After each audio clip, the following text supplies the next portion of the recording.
জুলাই জাতীয় সনদকে ঐতিহাসিক বলেছেন এতে স্বাক্ষরকারী রাজনৈতিক দলগুলোর নেতারা। এখন সনদ বাস্তবায়নের উপর জোর দিয়েছেন বেশিরভাগ নেতা। স্বাক্ষরের মধ্য দিয়ে বাংলাদেশের রাজনৈতিক ইতিহাসে একটি নতুন অধ্যায়ের সূচনা হলো। আমি সেই জন্যে ডক্টর মোহাম্মদ ইউনূস এবং সমস্ত রাজনৈতিক দল এবং সংস্কার কমিশনের যারা কাজ করেছেন, যারা নেতৃত্ব দিয়েছেন, সেই জন্য আমি আমাদের দলের সালাউদ্দিন আহমেদ এবং সমস্ত রাজনৈতিক দলগুলোকে আমি ধন্যবাদ এবং কৃতজ্ঞতা জানাচ্ছি।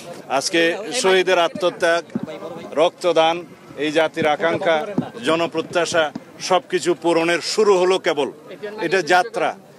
আমরা যারা সকলে ঐকমত্যের মাধ্যমে চিকিৎসা করেছি, এটা যদি সত্যি অর্থে বাস্তবায়িত হয় তাহলে এখানে রাজনীতির গুণগত পরিবর্তন হবে। আমরা আশা করি যেটি আজকে আমরা যে সমস্ত পয়েন্টে একমত হয়েছি, যারাই দায়িত্বে আসবেন তারা হুবহু এই সকল দাবি পূরণ করবেন। কিভাবে হবে সেটা নিয়ে কিছু বিতর্ক আছে, সেই বিতর্ক উত্থাপন করেছে কয়েকটি দল, আপনারা এটা জানেন, এবং সেই বিতর্কের মীমাংসার জন্য আগামী 30 অক্টোবর পর্যন্ত আমরা সময় নিয়েছি। কিছু বিক্ষুব্ধ এই আমাদের জুলাই যোদ্ধারা এই অনুষ্ঠানে এসেছিল, যার ফলে একটা অপ্রীতিকর পরিস্থিতি ঘটেছিল, এবং ওই যে বলে দাগ থেকে অনেক সময় দারুণ কিছু হয়।